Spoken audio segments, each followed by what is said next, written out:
que esse caminho tem. Não entendo, hein?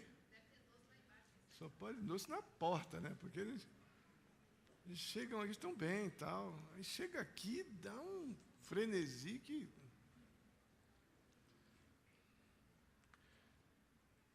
Muito bem, irmãos. Fui lembrado pelo nosso irmão Dil e Karina, que tem nos abençoado aí com a parte da comida na nossa reunião dos casados, da nossa reunião de casados, do dia 3 de agosto. Então, separe essa data para estar conosco aqui, traga o visitante, um casal visitante. A gente costuma incentivar que seja um casal não crente, mas se você tiver alguém que você esteja convivendo e queira também ajudá-lo num processo discipular com instrução bíblica a respeito do casamento, traga e também aqui para a nossa reunião de casados. Será no dia 3/8, às 19h30, e teremos uma sopa num pão italiano, a sopa de tomate com queijo e sopa de mandioca com carne seca. Mas, espetáculo, hein? Deu vontade de comer essa sopinha aqui hoje. Então, dia 23, não esqueça, tá? Perdão, dia 3, não esqueça. 3 de agosto, traga um casal não crente para estar aqui conosco, preferencialmente, mas, enfim, já disse. Lembrando, irmãos, nós temos o custo aqui para o casal é de R$ 25,00, isso já está incluso refrigerante, sobremesa e o casal que você vai trazer. Tá? Então, só para você ter uma ideia, eu fui comer uma sopa, uma vez por ano eu como uma sopa lá em Poços de Caldas, nossa mensagem de casamento. Paguei 20 quanto? 26? Cada uma, né? Cada uma. Então, nós estamos aqui repondo praticamente despesas, então é R$ 25,00, e o casal que você vai trazer, o casal não crente, ele é nosso convidado, ele não paga nada, mas você, então, da igreja, nos ajuda a repor esses custos desse tempo gostoso que nós teremos com a palavra de Deus e depois de comunhão aqui no nosso ginásio. Muito bem, irmãos, quero pensar com vocês hoje sobre... Abra sua Bíblia lá em Tiago, vamos continuar em Tiago, capítulo 4. Quero falar sobre um tema hoje que tenho sido grandemente confrontado por ele. Pastor Átila, tem alguém em cozinha? Não é para ter mais, tá? Pode parar tudo lá e Tiaguinho está aí?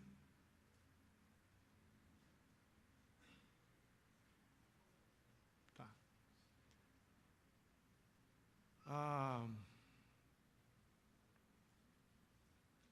Tenho sido muito confrontado, no melhor dos sentidos, tem sido algo especial demais poder estar falando sobre Tiago, capítulo 4. Eu planejei isso há uns 2 meses atrás, porque o capítulo 4 de Tiago eu sempre gostei muito, e quando decidi fazer essa série, eu não podia, obviamente, por melhores que fossem meus planos, saber o que estaríamos passando 2 meses depois. Não dá para eu saber se vou chegar no final dessa mensagem, muito menos saber o que estaria acontecendo 2 meses depois. E tem sido mais uma boa oportunidade de convivência com a verdade espiritual de que Deus vê amanhã e nós não vemos, que Deus nos conduz à sua vontade sempre soberanamente, com amor, com misericórdia, com paciência. E eu tenho podido ter momentos de experiência pessoal onde cada palavra que nós temos tido oportunidade de refletir aqui nesse capítulo 4 tem vindo em momentos especiais para a minha vida e para muitos outros irmãos que têm compartilhado comigo. E eu louvo a Deus por isso, porque Deus cuida da gente com muito carinho, com muita paciência. E mais uma vez não está sendo diferente o tema que vamos ver hoje. Mas antes eu quero falar com vocês sobre uma história verídica de um cidadão chamado Charles Welch e sua esposa, que é nos anos de 1890, mais ou menos, na verdade, 1883 em diante. Charles Welch e sua esposa eram pessoas tementes a Deus e se sentiram chamados, desafiados a irem fazer um trabalho missionário, num campo missionário na África. E estavam precisando mover muitas coisas para poderem ir, né, para a África, inclusive um tratamento de saúde, exames médicos, para que a missão que ia enviá-los para a África queria ver o seu estado físico, enfim. E quando a esposa de Welsh foi fazer exames, ficou constatado de que ela tinha um problema respiratório muito sério e que, se ela fosse para aquela região da África onde estavam imaginando ou desejosos de ir, ela teria seríssimos problemas de saúde, poderia vir a ter pneumonias sérias e levá-la à morte até, os problemas respiratórios que poderiam vir daquele clima, daquele contexto daquela região, pela alta umidade, enfim. Aquele plano que inicialmente a gente imagina, né? Vou para atender um chamado missionário, vou doar minha vida para pregar o evangelho lá na África, sair da minha região, que eram americanos. A gente imagina que para isso Deus abre todas as portas, né? Afinal de contas, quanta nobreza que há num gesto desse, mas diante dessa situação, o plano de servir a Cristo lá na África foi completamente abandonado, não era possível continuar devido aos problemas de saúde da esposa. Diante de uma certa frustração, mas ainda convicto de servir ao Senhor de alguma outra forma, o marido, então, começou a procurar maneiras de levantar recursos financeiros para que pudesse contribuir com a pregação das boas novas do Evangelho em terras estrangeiras, não somente a África. Porém, um pouco antes desse desapontamento, o pai de Welsh, que é o senhor Thomas Welsh, ele era um dentista e tinha uma decisão no seu coração, na cultura da época e na região que morava nos Estados Unidos. A ceia do Senhor na comunidade evangélica que eles viviam era servida com vinho. E ele, por ser abstêmio, ele não tomar nenhum tipo de bebida alcoólica de forma alguma, além de ser evangélico, ele entendeu que isso não era bom para pessoas que pudessem vir de histórias com problema de alcoolismo, e ele começou a trabalhar fortemente em cima de pesquisas que já existiam para que pudesse produzir um suco de uva, um vinho que não tivesse o teor alcoólico. E trabalhou fortemente, ele era dentista, uma pessoa de bastante conhecimento científico, enfim. Ele conseguiu produzir um suco de uva, um vinho sem fermentação, ou seja, um suco de uva puríssimo, com essa perspectiva de poder servir isso nas ceias sem criar um comprometimento com qualquer pessoa que tivesse algum tipo de dificuldade com álcool. Isso, repito, para a realidade dele lá numa cidadezinha, da cultura deles lá nos Estados Unidos, que serviam a ceia com vinho. Passado algum tempo, então, Charles Welsh assumiu as experiências do seu pai, dedicou tempo a esse projeto, e o sucesso foi tão grande com esse suco de uva,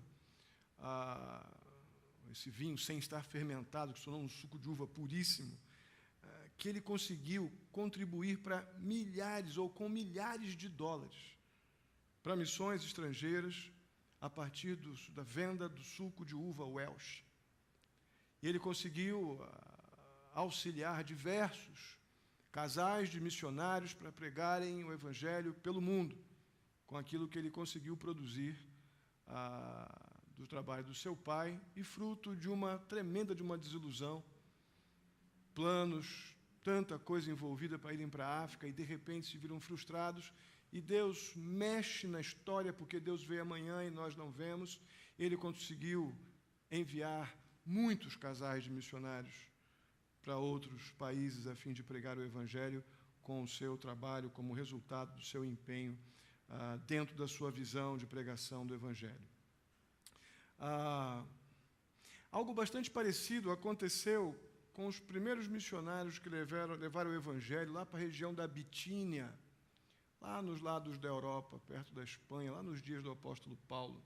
Você deve recordar que o apóstolo Paulo e Silas, haviam decidido ir para essa região, para Bitínia, uma região hoje, ela está situada ali ao norte da Turquia, e simplesmente a Bíblia nos diz em Atos 16, verso 7, que eles, com todos os preparativos, dispostos a pregar o Evangelho, a dar sua vida para alcançar pessoas lá naquela região do mundo, na Bitínia, a Bíblia diz que o Espírito de Deus impediu Paulo e Silas de irem para lá.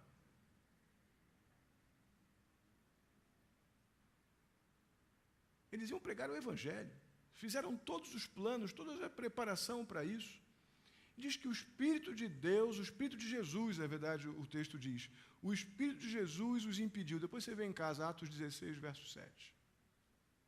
No primeiro momento a gente não compreende as razões do Espírito de Deus, o Espírito Santo, de impedi-los para ir pregar o Evangelho naquela região.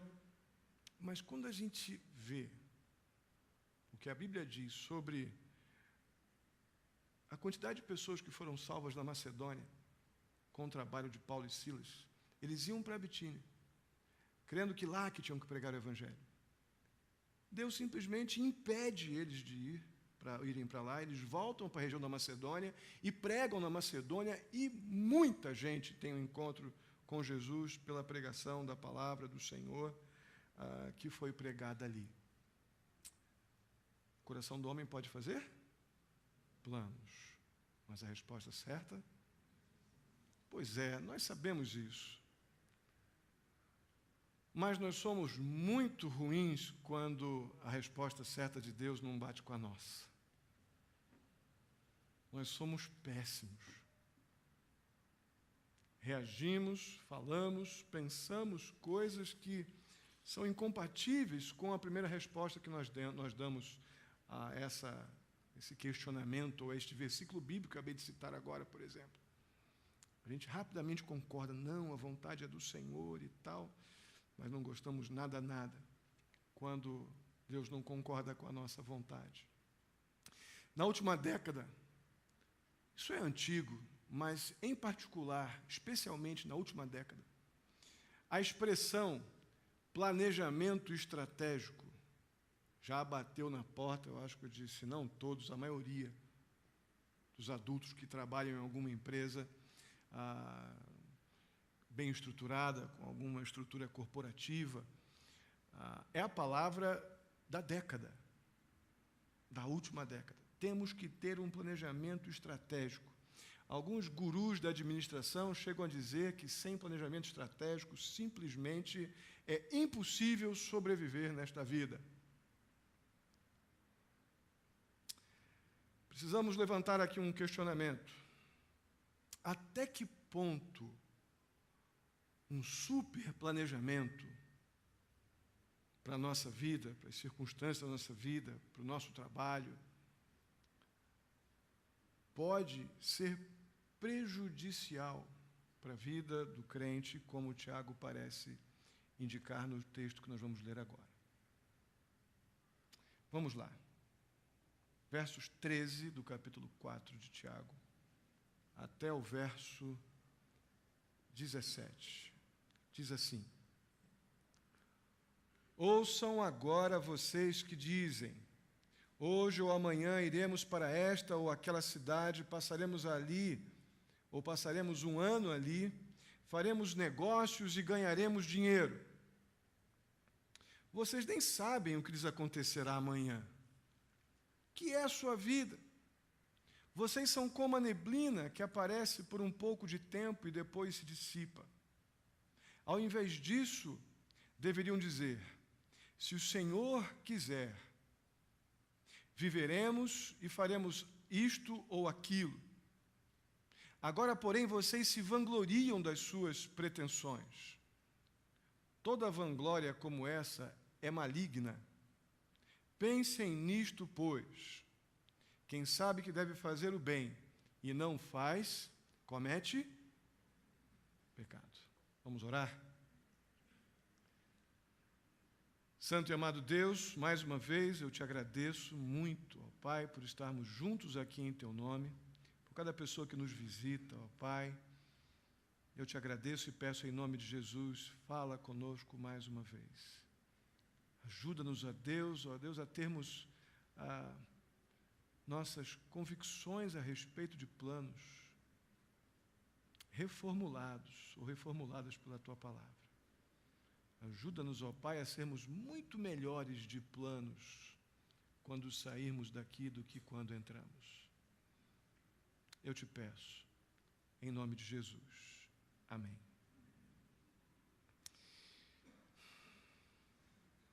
Muito bem.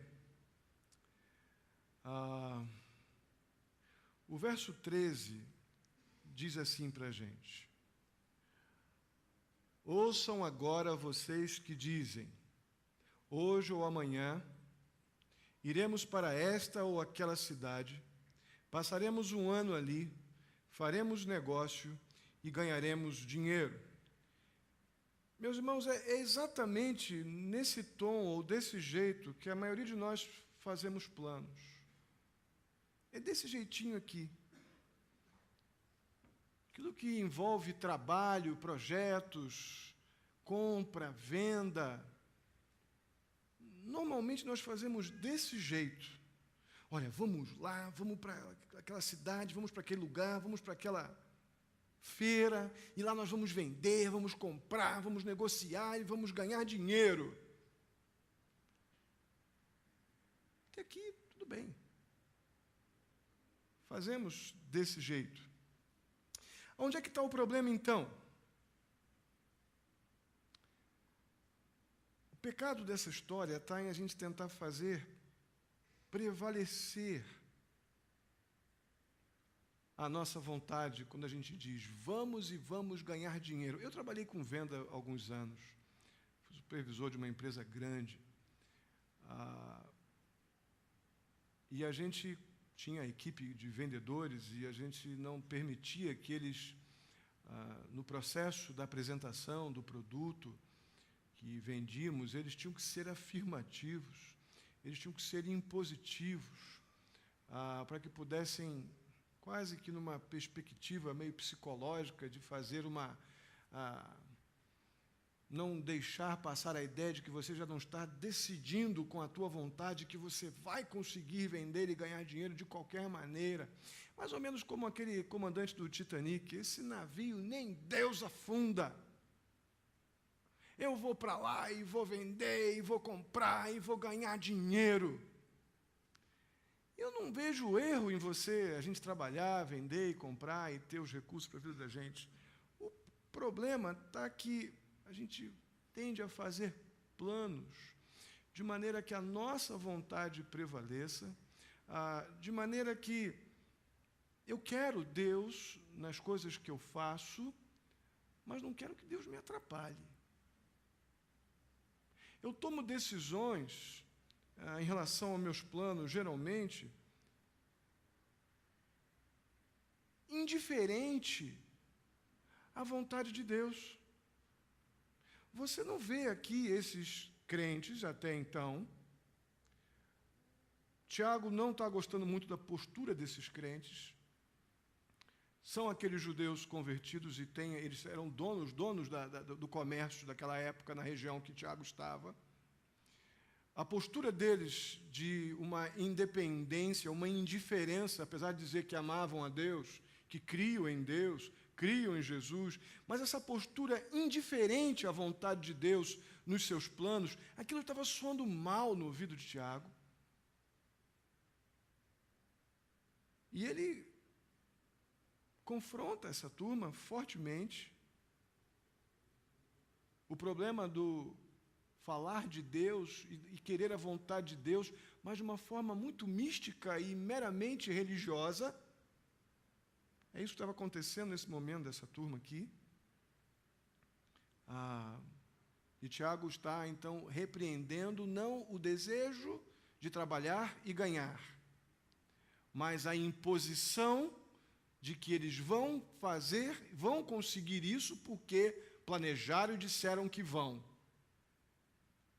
Então, essa supremacia sobre a vontade de Deus que está sendo aqui repreendida e tratada por Tiago, nesse contexto. Muito bem, o fato, meus irmãos, é que o ser humano, de forma geral, ele faz planos o tempo todo. E também um outro fato é que nem sempre se anda como se planeja, nem sempre ou quase nunca as coisas são o que esperamos. Estou errado?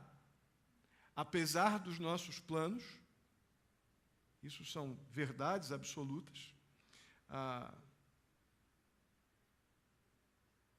E aqui, em particular, voltando para o texto, os comerciantes tão interessados, esses crentes comerciantes, tão interessados em realizar seus desejos de vender, de fazer lucro, enfim, estão fazendo planos como nós fazemos, não obrigatoriamente para vender, para comprar, mas para tudo. Mas há um problema. Não é errado, de forma alguma, planejar, desejar ganhar dinheiro, ter as coisas que são legítimas, que são verdadeiras. Errado é esse pensar secularizado de que eu não vou incluir, eu não incluo Deus nesses projetos, a não ser da seguinte forma: Deus, o Senhor vai entrar na minha agenda. O Senhor vai entrar na minha agenda quando eu tiver tempo, então, dentro dos meus projetos de ganhar, de ter, de fazer, de conquistar. O Senhor está dentro da minha agenda para que, neste horário, então, se eu conseguir chegar de um empreendimento, se eu tiver tempo diante daquele plano que eu fiz, aí eu leio a Bíblia, eu faço oração, eu pergunto ao Senhor se o Senhor quer. Isso independente daquela oração de manhã: Senhor, obrigado, eu preciso do Senhor para esse dia, me abençoa, me ajuda, eu preciso de Ti, em nome de Jesus, amém. Aí fui trabalhar. Deus tem que fazer, me cuidar de mim, me proteger, me guardar, porque eu tenho meus planos. E já botei Deus na minha agenda. Deus está incluso nos meus planos. É aí que está o problema. É aí que a gente peca. Porque Deus não pode estar incluso na sua agenda. Deus não pode fazer parte dos seus planos. Deus é o dono dos seus planos. Ele é o Senhor dos seus planos. Se Ele não for o dono, o Senhor, Ele não vai estar na tua agenda porque você fez isso muito bem, porque você é um bom planejador, porque você é inteligente, porque você é hábil. Quando a gente deixa Deus como Senhor dos nossos planos, como dono, o que acontece com o dono da casa quando chega em casa? O que você, como dono da sua casa, faz quando chega em casa? Hein? Abre a porta. E pode ter até pessoas lá visitando, talvez dentro da sua casa, você chegou do trabalho, está lá sua esposa lá dentro e tal, com pessoas visitando você e tudo mais. Mas você chegou na sua casa, você não bate na porta da tua casa: gente, posso entrar? Não, o dono da casa, ele tem a chave. Ele abre a porta e entra, porque ele é o dono da casa. Ele tem direitos de tirar a cadeira daqui e botar ali. Tem direitos de falar, ensinar, instruir, corrigir. Quando eu coloco Deus na minha agenda, eu digo: quem abre a porta e fecha da minha casa sou eu, Senhor. É melhor o Senhor estar nos meus planos, senão eu não deixo o Senhor entrar. Agora, quando Deus é o dono do meu plano, Ele tem direito de entrar, fechar, abrir, dizer vai, fica, volta, anda, senta. Ele é o dono. E sabe o que é melhor dessa história? A gente não está lidando com um dono tirano. A gente não está lidando com um dono vingativo. Não estamos lidando com um dono egoísta. Nós estamos lidando com um dono todo-poderoso, completamente amoroso, justo, santo, perfeito. Melhor coisa que nós podemos fazer é dizer: Senhor, toma a chave do meu plano na tua mão. Eu vou fazer o plano e vou na direção daquilo que eu acredito que seja o que eu preciso fazer. Mas o Senhor tem a chave, o Senhor é o dono. Então o Senhor abre, o Senhor fecha, o Senhor diz para, o Senhor diz volta, o Senhor diz vai, o Senhor diz vem. O Senhor é o dono. Percebe a diferença entre Deus estar na minha agenda e Deus ser o dono da minha agenda? Está claro? Esse é o problema que está acontecendo aqui. essa turma está fazendo planos, mas botando Deus na sua agenda, dentro dos seus planos, como se eu pudesse botar Deus dentro de uma caixinha de sapato e tirá-lo dali quando me interessa.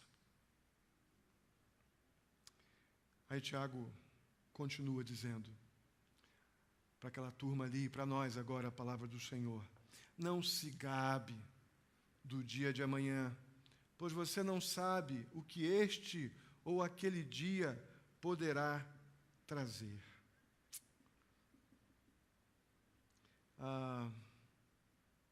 O duro é que a gente confessa com muita facilidade: eu sei que Deus tem o controle de tudo isso aqui. Deus tem o controle da minha vida. Nós, como crentes, falamos isso. É duríssimo o fato de que o que verbalizamos, normalmente, nesta área, na hora que a gente planeja ou faz os nossos projetos, a gente não aceita interferência nem de Deus. Apesar de com a boca dizer, não, Deus sabe de tudo.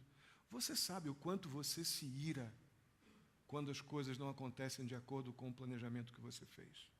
Você sabe a quantidade de culpa que você põe em Deus se as coisas não aconteceram como você planejou. Nós somos assim.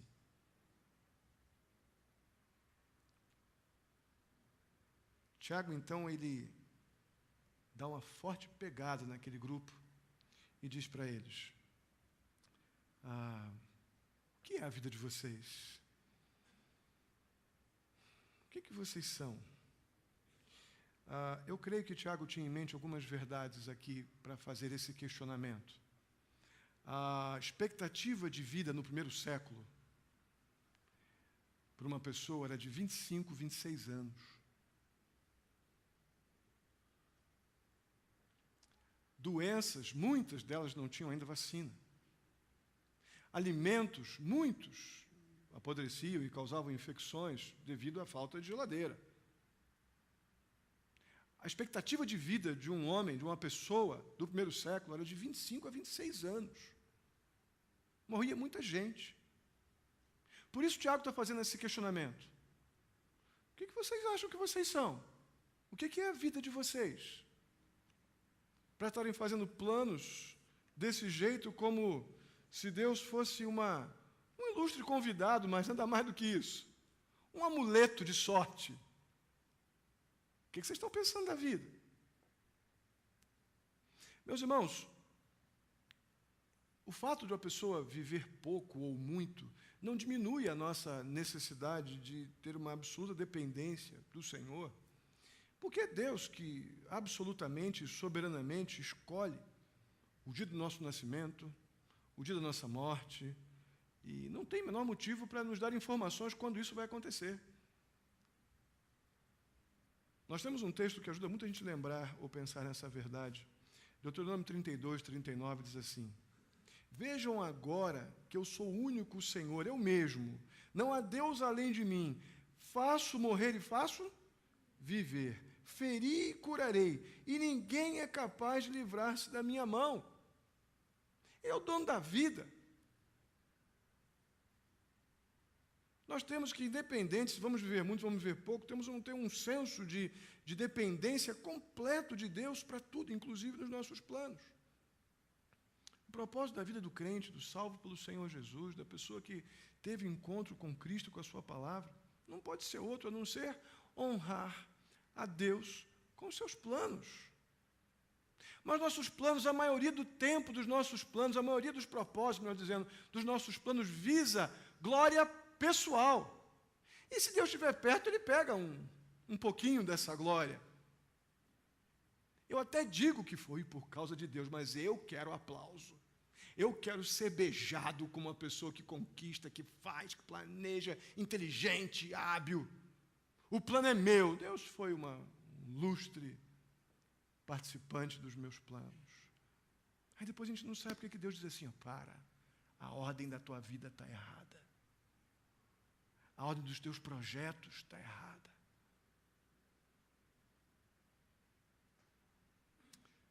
Há um texto em Provérbios que eu gosto bastante, que diz que a gente não pode se debruçar, confiar completamente, ou melhor, unicamente, nas nossas convicções, no que eu sou, no que eu acho, no que eu faço, no nosso entendimento. Provérbios 3, 5 e 6 diz, vamos ler juntos? Confie no Senhor de todo o seu coração e não se apoie em seu próprio entendimento. Reconheça o Senhor e Ele endireitará as suas veredas.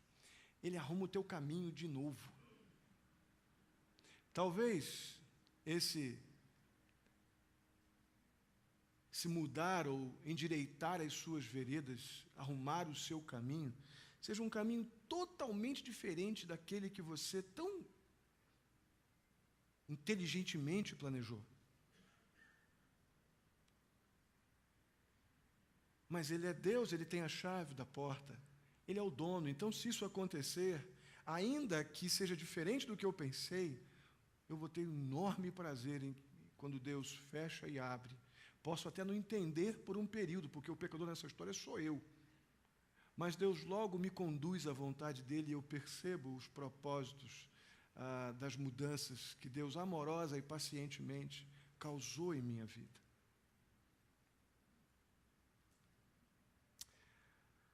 Além dessa questão da fragilidade da vida, né, que nós vimos aqui agora, Tiago fala também um pouquinho do quanto a vida ela é passageira.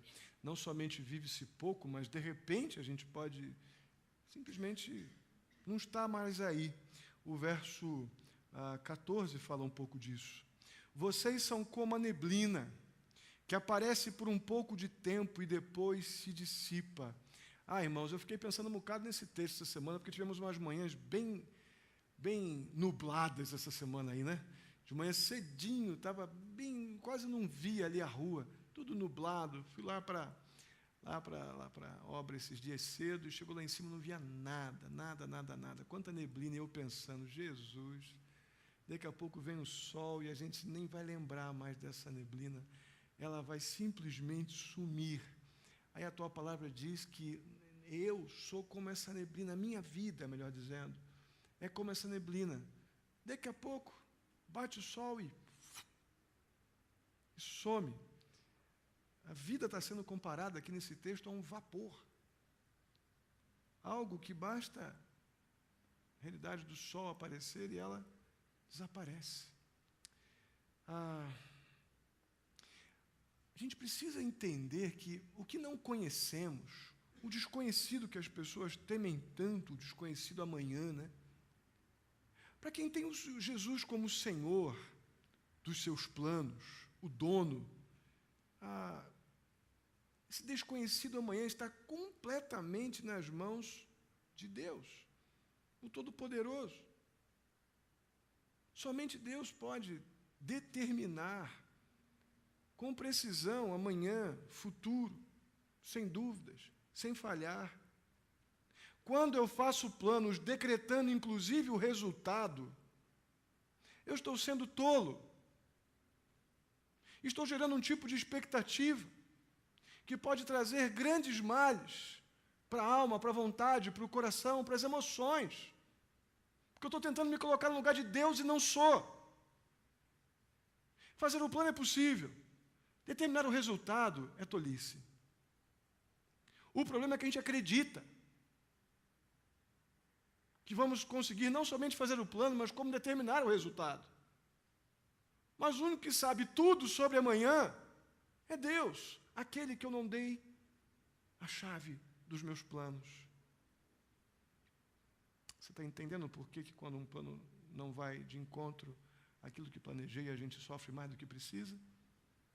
É a tentativa enganosa e frustrada de ser Deus. E ninguém vai conseguir isso. A pessoa ou o crente, quando faz planos soberanos, né? Aqueles que dependem unicamente de si mesmos, planos que dependem totalmente de mim. Eu sou o autor e o consumador dos meus planos. Essa pessoa muito rapidamente se torna um arrogante, um presunçoso. Muito facilmente. Tiago diz então que o que essas pessoas que estão numa postura arrogante e presunçosa em relação a Deus, em relação a si mesmo, Tiago diz o que elas devem fazer no verso 15. Ao invés disso, vocês deveriam dizer: se o Senhor quiser, viveremos e faremos isso ou aquilo. Aí tem um outro problema. Você já viu ou ouviu expressão religiosa mais banalizada do que se o Senhor quiser? Se Deus quiser. Tem expressão mais banalizada, mais esculachada do que o se Deus quiser? Pois é. A questão é que, se Deus quiser, partindo de um espírito de oração e dependência real de Deus, tem muito significado para Deus. Porque se Deus quiser de quem realmente deu a chave dos planos para o Senhor, essa pessoa está debaixo da providência perfeita de Deus.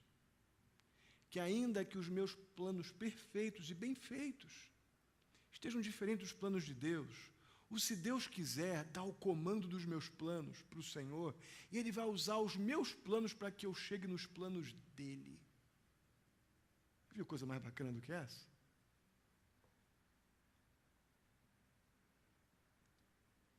Então, se Deus quiser, pode ser mais do que uma afirmação banal, meramente religiosa. Pode ser a afirmação da nossa vida, se queremos realmente que o Senhor seja o dono dos nossos planos. Amém?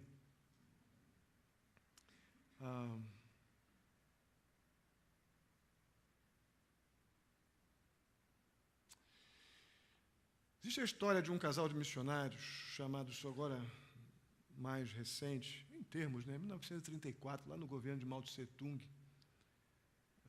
na China comunista ainda.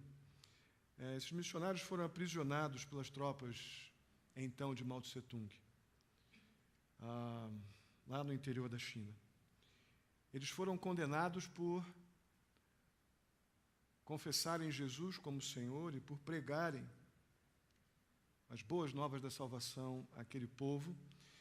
Aquele casal foi despido diante de muitas pessoas, eles foram decapitados e, de forma milagrosa, a filhinha de 1 ano foi miraculosamente, soberanamente, Deus permitiu que ela fosse retirada dali, foi resgatada, livre da morte.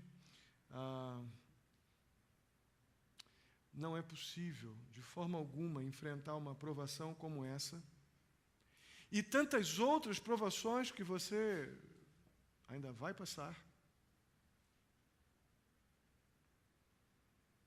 sem ter absoluta certeza de que o Deus de amor perfeito, o Deus soberano, o Deus do se Deus quiser, Ele está agindo de forma absoluta, completa, soberana, e a vontade dEle está sendo feita sempre. Não para me agradar, mas porque Ele é Deus. Passado algum tempo, o Evangelho entrou na China comunista através de uma outra família. E houve uma grande expansão do Evangelho pelo que aconteceu politicamente, em função dessa coisa terrível que aconteceu com essa família. Como é que a gente vai entender isso se eu não entender que Deus tem a chave dos planos da minha vida? Ele é o dono. E a vontade dele, como diz lá em Romanos, ela é boa, perfeita e agradável. Deus não tem obrigação de me agradar, Ele é Deus. Basta eu saber que Ele é bom, que Ele é justo, que Ele é santo. Tanto provações como bênçãos são dispensadas, são dadas pelo Senhor. Tanto provações como bênçãos, irmãos. Absolutamente de acordo com uma vontade perfeita e soberana. Só que muitas vezes não é possível ver imediatamente qualquer benefício no sofrimento. uma primeira olhada, raramente a gente vai encontrar alguma coisa boa em sofrer, em passar por algum tipo de aflição, até porque nós não temos como ver amanhã, só Deus vê amanhã.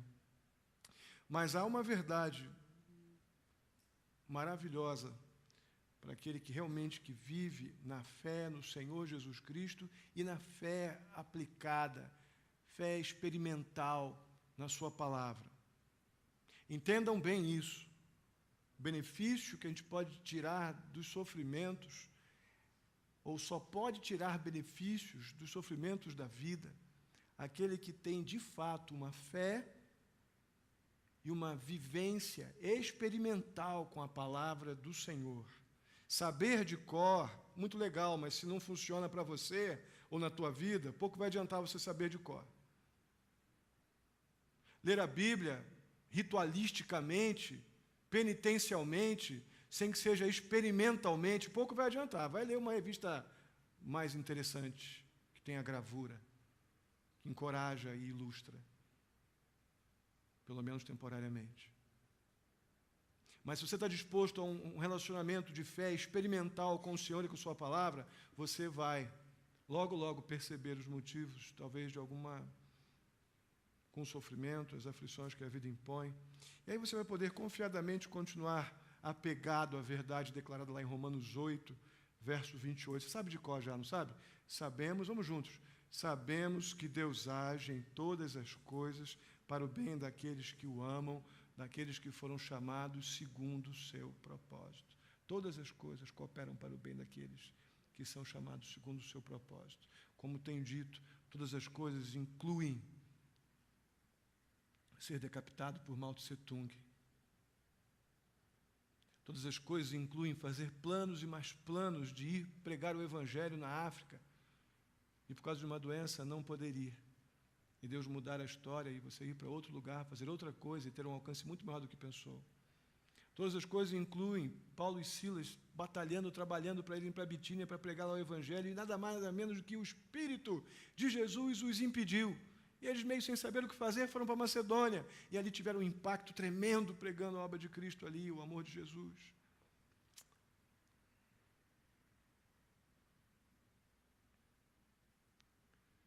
Todas as coisas cooperam para o bem daqueles que amam a Deus e que foram chamados segundo o seu propósito. Amém? Tiago, então, continua. Agora, porém, vocês se vangloriam das suas pretensões. Irmãos, estamos chegando num momento aqui delicado desse texto.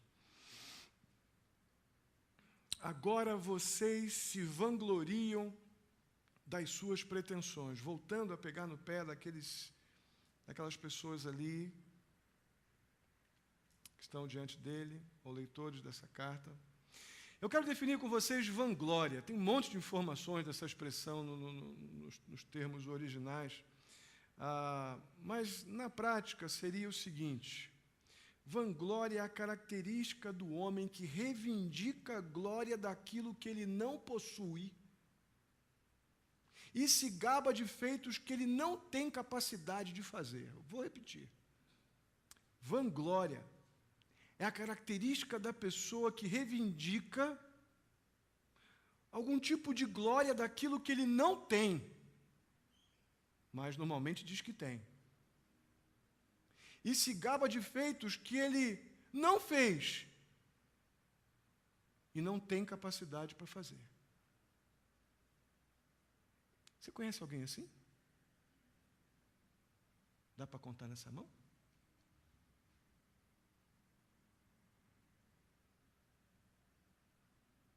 Fiquei meio em crise quando pensei como a gente muito facilmente está dentro desse conceito. Fiquei meio chocado. Onde é que Deus entra nisso? Numa pessoa que tem a característica de reivindicar glória daquilo que não fez, que não tem, que se gaba de feitos que não pode fazer, que não tem capacidade para fazer. Onde Deus entra nisso? Como é que eu posso dizer, eu vou para lá, que eu vou vender, que eu vou comprar, que eu vou fazer, que eu vou construir, que eu vou demolir? Sei nem se eu estou vivo, eu sou como a neblina na minha vida, bate o sol, desapareço. Como é que você pode estar se gabando de uma coisa que nem fez ainda? vanglorioso, achando que faz o que nunca fez e não pode fazer, achando que tem o que nunca terá, e se gloria disso. Onde Deus está nisso, irmãos? Qual lugar? Tiago responde. O que diz aí? Toda vanglória vem da onde?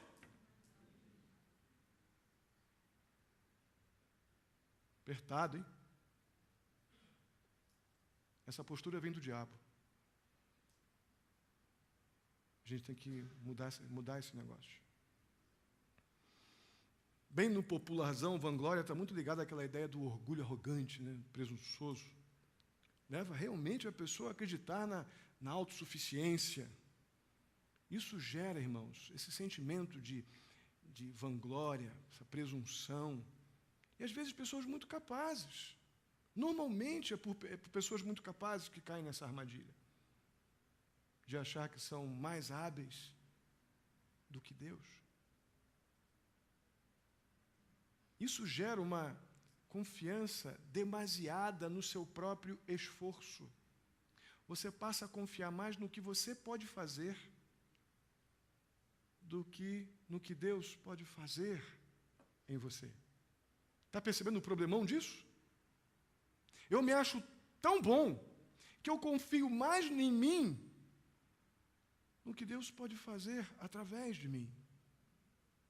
Então, os planos de Deus para mim passam a não ser mais interessantes, porque os meus planos são bons demais, eu confio demais em mim.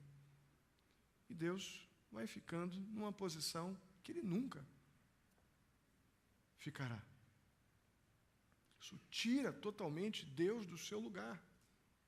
E corporativamente falando, dentro dessa linguagem administrativa, Deus se torna, então, nos meus planos, um belo de um cooperador. Não é essa a expressão corporativa? Uma forma bem adequada para tratar um empreendimento, ou uma empresa, ou, enfim, uma estrutura administrativa, não são chamados de cooperadores. Deus, então, se torna um cooperador dos meus planos, que eu gerencio. Como o Tiago disse, isso tudo vem do maligno. Mas eu quero abrir um parêntese aqui para afirmar que a Bíblia, de forma alguma, está dizendo que nós não devemos fazer planos. E queria que você abrisse rapidamente Lucas, capítulo 14. Vamos voltar para Tiago já já. Mas abra aí em Lucas. Não quero cansá-los. Vamos tentar abreviar aqui. A Bíblia fala sobre planos. Planos são importantes. Vamos no verso 25. O próprio Jesus disse, você quer ser meu discípulo? Então você vai ter que fazer um planejamento. Acompanha comigo aí os versos 25 em diante. Uma grande multidão ia acompanhando Jesus, e este, voltando-se para ela, disse, se alguém vem a mim, Jesus dizendo, né? E ama a seu pai, sua mulher, sua mãe, seus filhos, seus irmãos e irmãs, e até sua própria vida mais do que a mim, não pode ser meu discípulo. E aquele que não carrega a sua cruz e não me segue, não pode ser meu discípulo. Ele agora vai falar sobre planos. Qual de vocês, se quiser construir uma torre primeiro, não se assenta e calcula o preço para ver se tem dinheiro suficiente para completá-lo? Pois se lançar o alicerce e não for capaz de terminá-la, todos os que a virem rirão dele, dizendo, este homem começou a construir e não foi capaz de terminar. Ou qual o rei que, pretendendo sair à guerra com outro rei, primeiro não se assenta e planeja e pensa se com 10.000 homens é capaz de enfrentar aquele que vem contra ele com 20.000. Se não for capaz de enfrentar uma delegação, enquanto o outro está mais longe, e pedirá um acordo de paz, da mesma forma, qualquer de vocês que não renunciar a tudo o que possui, não pode ser meu? Pois é. Vocês viram planos aí? Se você quiser ser discípulo de Cristo Jesus, tem que fazer planos. Você que tem que dimensionar o que você está disposto a comprometer, o que você tem para entregar, para poder ser de fato um servo do seu tempo, entregar, eu digo, do seu tempo, da sua vida, do seu nível de comprometimento. Se você não fizer esse planejamento, você simplesmente não tem como ser discípulo do Senhor Jesus. Ou seja, planejamento de forma alguma pode ser ignorado na nossa vida. Ele é importante. Se a gente quer chegar ao fim de alguma coisa, ele é importante. Está aqui a prova. Mas ele não pode substituir a vontade de Deus. O nosso plano depende da vontade de Deus. Amém? Tiago, então, termina essa exortação dizendo o seguinte: pensem nisto, ou nisto, pois, quem sabe que deve fazer o bem e não faz, comete pecado. Esse versículo, numa primeira lida, parece que não tem nada a ver com o resto do texto, está totalmente desconectado. Mas, se a gente olhar bem o contexto, Tiago está chamando a atenção daquelas pessoas que, frequentemente, desse mesmo grupo, caíam na tentação de guardar para si o que poderiam compartilhar. Eles eram bons comerciantes, eles sabiam fazer bons negócios, mas eles não tinham como propósito a glória de Deus, então eles iam ganhar somente para si. Quantas vezes a gente faz isso? A gente pede a Deus para abençoar, aí Deus vai abençoa, aí quando eu vou compartilhar aquilo com pessoas, com irmãos em Cristo, enfim, eu sou egoísta, eu sou mesquinho. Que coisa complicada isso. A gente pede as bênçãos para Deus e Deus nos abençoa, e na hora da gente ter uma atitude de gratidão, nós somos encolhidos, nós somos miseráveis. Talvez aquele grupo pudesse, como nós alegamos, eles pudessem alegar: mas, Senhor, eu não estou fazendo nada de errado, estou fazendo tudo certinho, tudo direitinho. Esse verso em particular deixa claro que o pecado de omissão, ele é tão comprometedor quanto o pecado de comissão, ou seja, o ato de pecar. Você sabe o que tem que fazer e não faz, você está pecando. Você sabe que Deus tem que ser o dono dos seus planos e não faz, você está pecando. Você pode ter uma postura muito mais participativa, de serviço. Você quer servir, quer ser discípulo de Cristo, mas não quer nenhum tipo de comprometimento no teu tempo, nos teus gastos, no teu conforto, em nada. Você não mediu as consequências de ser discípulo de Cristo. Você quer o céu, o privilégio do céu, mas não quer a responsabilidade do serviço, do compromisso. Não mediu consequências, então você não tem condições de ser servo de Cristo Jesus. Sabe o que tem que fazer e não faz? Então você está pecando. É o que o texto diz. Os nossos planos não podem ser o Deus que nós adoramos. Não pode ser. Se os meus planos são absolutamente sagrados, perfeitos, eles se tornaram uma bela de uma imagem de escultura cheia de velhinho embaixo. Idolatria. Tudo que se coloca entre você e Deus é idolatria. Então os meus planos, de forma alguma, podem se tornar o Deus que eu adoro. Muitos crentes piedosos, desejosos de servir a Deus com alegria, simplesmente pecam quando planejam, porque não incluem o padrão de comprometimento que Deus requer dos seus discípulos. Planeje e me entregue a chave. É o nível de comprometimento que Deus quer dos seus discípulos. Você sabe disso. A maioria de vocês sabe que deve agir assim. O problema é que a gente sabe e não faz, por isso pecamos. Está claro no texto.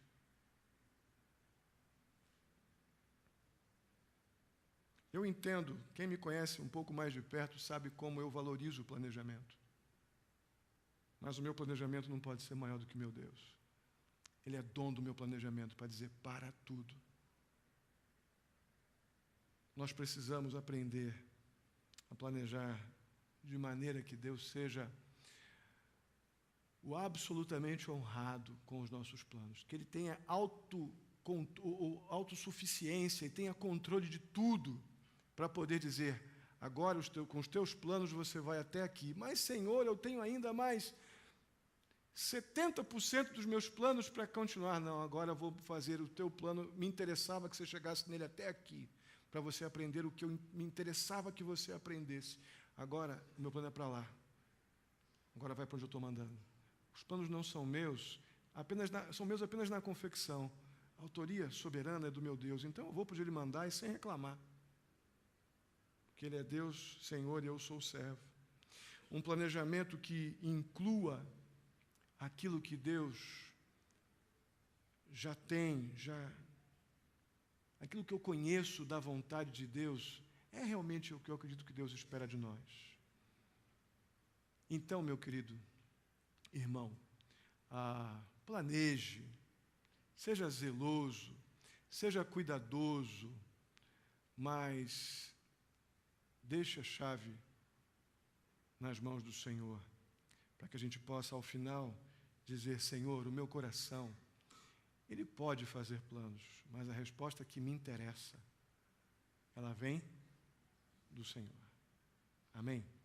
Vamos ficar de pé e vamos orar.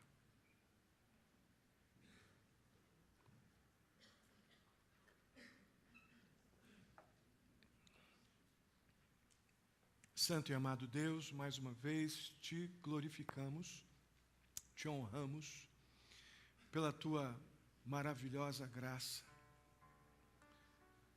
que vem ao nosso encontro, ó Deus, de forma tão particular pela tua palavra.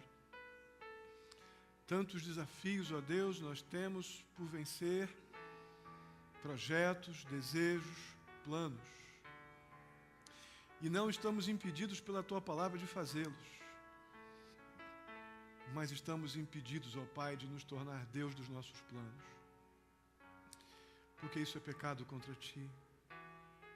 Ó Deus, o Senhor é o dono da vida. A nossa vida é como a neblina, ó Deus, que quando o sol bate, ela se dissipa. Mas o Senhor é o dono da neblina. O Senhor é o Rei da vida. Tu és o Deus Todo-Poderoso que nos ama, santo, justo, perfeito. Não tem coisa melhor para nós do que colocar a chave dos nossos planos na tua mão e dizer: Senhor, tu és o dono dos meus planos. Entra, fecha, para, abre, continua. Nada melhor do que botar isso na mão de um Deus santo, justo, amoroso, Pai querido. Ajuda-nos a sair daqui renovados, ó Pai, encorajados, de que o Senhor nos ama, cuida da gente, nos conduz com mão graciosa à tua vontade. Possamos encontrar completa paz em descansar na tua perfeição. Ó Deus querido, se há alguém aqui que ainda não teve um encontro pessoal com o Senhor Jesus Cristo e quer ter seus planos agora completamente nas tuas mãos, quer entregar a chave dos seus planos ao Senhor, dizer: toma, Senhor, toma aqui a minha vida, toma os meus planos, toma o comando de tudo, sou teu, sou pecador e preciso do Senhor, está aqui a minha vida. Se há alguém aqui agora, ó Pai, que haja esse momento de entrega em nome de Jesus, que esteja agora entregando a chave da sua vida nas mãos do Salvador, o Senhor Jesus Cristo. Ó Pai querido, muito obrigado pela tua palavra que tanto nos conforta. Vai de encontro às necessidades de cada um. O Senhor sabe de amanhã os desafios de trabalho, desafios de escola, de família. Ó Deus querido, em nome de Jesus, traz direções, soluções, respostas, para que possamos, ó Pai, em tudo encontrar a tua mão nos guiando, ó Pai, nos trazendo conforto.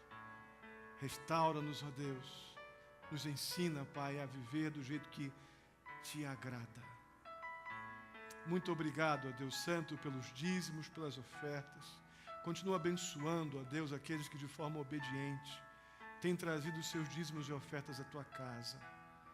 Ser com aqueles que desejam fazê-lo, mas ainda estão lutando, ó Pai, lutando no trabalho, lutando talvez com seus próprios corações.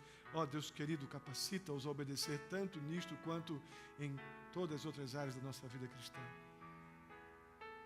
Pedimos, ó Deus, pela irmã da tia Renia, dona Rosilda, que ela seja, ó Deus, cuidada pelo Senhor. Ajuda na sua saúde.